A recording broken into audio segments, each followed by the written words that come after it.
ito mga kababayan, Attorney Claire Castro, para bang bumahag yung buntot sa mga sinasabi ni Vice President Sara Duterte. Kaugnay nga mga kababayan sa mga ibinunyag ngayon ni Vice President Sara Duterte na itong si First Lady Lisa Arnita Marcos, mga kababayan, ay involved nga at meron nga itong kaso sa Amerika.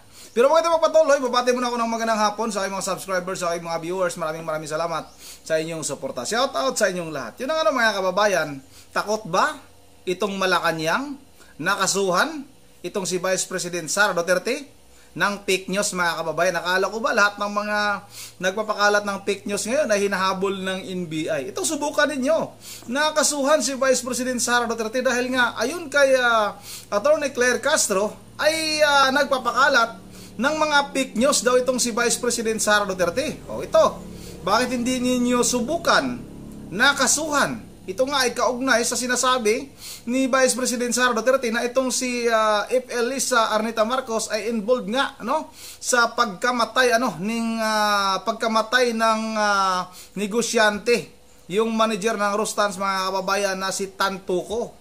Ayun na nga, ayon kay Vice President Sara Duterte, mayroon pa daw mga nakikita doon sa kwarto kung saan natagpuan nga napatay itong si Tan Tuco dahil nga sa na-overdose, mga kababayan, dahil sa paggamit ng pinagbabawal na gamot. Ito yung pulbo, mga kababayan, At nung inimbestigahan nga daw ng mga pulis sa Amerika, ay meron daw natagpuan na mga pulbo doon, mga kababayan, na nagkalat doon sa kwarto kung saan nga natagpuan itong wala nang buhay na si Tan Tuco dahil nga daw sa na-overdose. O kung talagang fake news yan, bakit hindi nyo kasuhan? Takot kayo kasi nga baka lumabas at pag-usapan ng taong bayan yung pangyayari na yan. Kaya nga isa sa mga dahilan, mga kababayan, para matakpan yung balita na yan, doon nila yung baga sa mga kababayan, kaya ginawa nila yung pag-aristo kay dating President Duterte, mga kababayan, ni dating Pangulong Duterte, dahil nga para matabunan yung issue na yan. At isa pang napapansin ko, may napapansin din tayo, mga kababayan, na itong si Attorney Claire Castro ay para bang may pubya na kay Eden Santos, mga kababayan. Pag nagtatanong itong si Eden Santos, talagang malaman.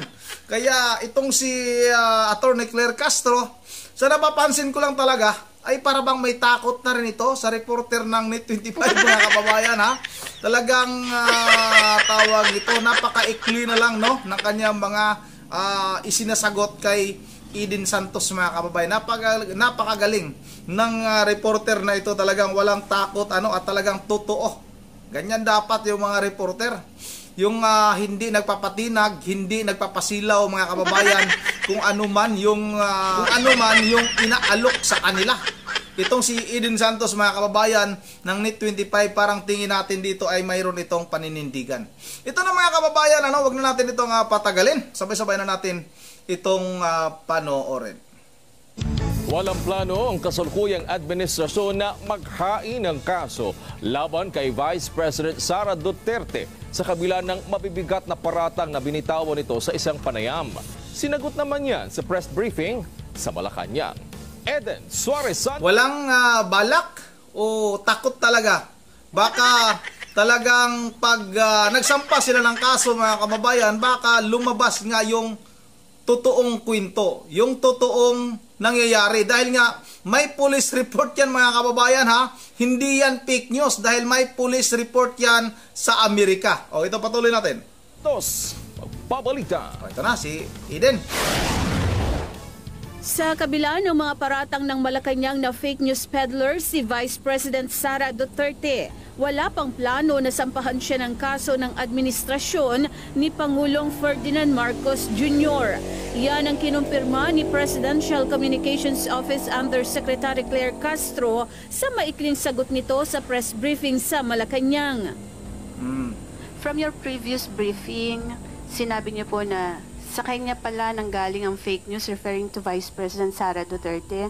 Siya pala ang source ng fake news na ito na pinapakalat laban sa unang ginang kay First Lady. With that po, wala po bang plano ang Marcos administration na sampahan po ng kaso si VP Sara o kaya po ay paimbestigahan sa Kongreso or sa NBI, PNP, CIDG kung sinasabi po ninyo na siya ay fake news peddlers? Sa ngayon po, wala pa po. Wala po. Una rito, ibinunyag ni O di ba mga kababayan, wala. Walang plano itong Malacanang nasampahan ng kaso itong si Vice President Sara Duterte. Isa lang mga kababayan, isa lang yung dahilan kung bakit natakot at talagang napakaikli lang ng sagot nitong si Attorney Claire Castro sa tanong ni Eden Santos ng NET25. Dahil nga ayaw nila mga kababayan na pag-usapan ito dito sa ating bansa. Dahil nga isa ito sa mga dahilan o baka isa ito sa mga dahilan na lalong babagsak itong administrasyong ito. Kung iisipin natin mga kababayan, napakatindi ng kaso na ito. May mga napanood nga tayo at may upload tayo na video niyan tungkol nga sa sinasabi na pulsiras daw ni If Elisa mga kababayan na suot-suot habang nandito ito sa ating bansa. Yan daw yung isang GPS mga kababayan. Isang GPS daw yan, isang tracking device para malaman kung saan nagpupunta itong ating First Lady mga kababayan, dahil nga may kaso daw ito ngayon nga na kinakaharap sa Amerika. Ito nga ay kaugnay sa pagkamatay, yung pagka overdose ni Tantuco dahil nga daw sa paggamit ng pinagbabawal na gamot mga kababayan. Kasuhan nyo para malaman natin, NBI, bakit ayaw yung kasuhan? Para malaman natin yung katotohanan. Napakarami na kinasuhan ng NBI dahil nga daw sa nagpapakalat ng fake news. Itong si Vice President Sara Duterte, tinadtad nyo naman ang kaso ito. NBI, nakisali pa kayo sa sinasabi ninyo na death threat laban sa tatlong pinakamatataas na opisyal sa ating bansa. Tawag nito Marcos mga kababayan, itong si Bangag at If Elisa at itong si Romualdez. Kinasuhan itong si Vice President Sara Duterte kaugnay nga sa sinabi ni Vice President Sara Duterte. Kinasuhan ng NBI dahil nga sa sinabi noon ni Vice President Sara Duterte na pag namatay siya ay mayroon na siyang kinausap na tao para gantihan itong tatlo na itong mga kababayan. Tapos kinasuhan ng NBI. Ito NBI ba't ayaw nyo kasuhan? Di ba? Sabi ninyo, hinahabol ninyo yung mga nagpapakalat ng fake news. Pagkakataon nyo na ito para mas dumami pa yung kaso laban kay Vice President Sara Duterte. Ito, patuloy natin ito. VP Sara sa isang interview sa kanya ng mga kagawad ng media ang umano'y pagkakasangkot ni First Lady Liza Araneta Marcos sa nangyaring pagkamatay ng isa sa mga kasama sa kanyang entourage sa Amerika. Sinabi ito ng Vice Presidente dahil sa tuwing may issue anya laban sa Marcos administration ay inaatake ang kanilang mga kalaban.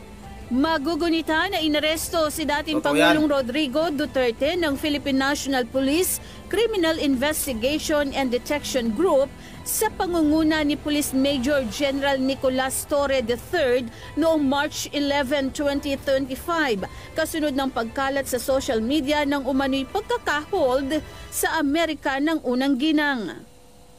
Merong namatay dahil sa drug overdose at kung makikita ninyo doon sa police report ay nandoon ang pangalan ni First Lady Liza Marcos na isa sa mga tao doon sa loob ng kwarto kung saan yung tao ay nag-overdose sa suspected drug overdose sa hotel room.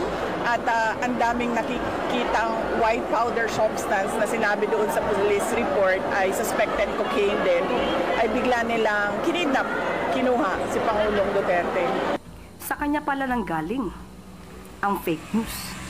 Mga kababayan, isa lang yung nakikita natin na dahilan para hindi nga yun pag-usapan dito sa ating bansa. Hindi pag-usapan ng ating mga kababayan yung nangyari. Kasi nga, binalita na noon na mayroon ngang nangyari kay Tantuco. Yun nga, sabi nga ni Marlica noon, ay na-overdose nga daw ito. Pero nga, nalihis yung atensyon ng ating mga kababayan dahil nga, mas nag-focus tayo sa nangyari kay dating Pangulong Duterte. Yun nga yung pagka kidnap ni dating Pangulong Duterte at dinala nga doon sa dahig. Yun na nga, tama itong si Vice President Sara Duterte para matakpan yung issue na yon, ay kinidnap itong si dating Pangulong Duterte para hindi mapag-usapan yung kaso ngayon na kinakaharap nitong si First Lady Lisa Araneta Marcos, mga kababayan. Anong gagawin ni Lisa Araneta Marcos doon sa isang kwarto na yon? May police report yan, hindi piki yan kasi may police report yan. Tandaan natin, mga kababayan, kung sino ba talaga ang totoong nagpapakalat ng fake news. Itong Malacanang, mga kababayan, itong si Atty. Claire Castro, may upload nga tayo noong nakarang araw na video, mga kababayan, na sinasabi nitong si Atty. Claire Castro na nangako daw noon si Pangulong o dating Pangulong Duterte na ibaba, o gawin 7 piso kada kilo yung bigas. Pero hindi yan yung sinabi ni dating Pangulong Duterte. Ang sabi ni dating Pangulong Duterte ay i-reduce up to 7 pesos per kilo yung bigas. Hindi po sinabi na gawing 7 pesos kada kilo yung bigas. I-reduce, mga kababayan. Pinapakalat ni Atty. Claire Castro sa kanyang YouTube channel, mga kababayan, na yun ang sinabi ni dating Pangulong Duterte. Kaya ang number 1 na nagpapakalat ng fake news, mga kababayan, ay itong Malacanang na ito. Itong tagapagsalita ng Malacanang na si Atty. Claire Castro at itong si Pangulong Marcos Jr., mga kababayan. Kung matandaan ninyo, nung pinasok ng libo-libong mga kapulisan itong POGC, sinabi ni Marcos Jr. na hindi armado yung mga pulis. Pero nakita natin sa video na talagang armado yung mga kapulisan at mahaba pa, mga kababayan, yung mga dalang baril. Sino yung nagpapakalat ng fake news?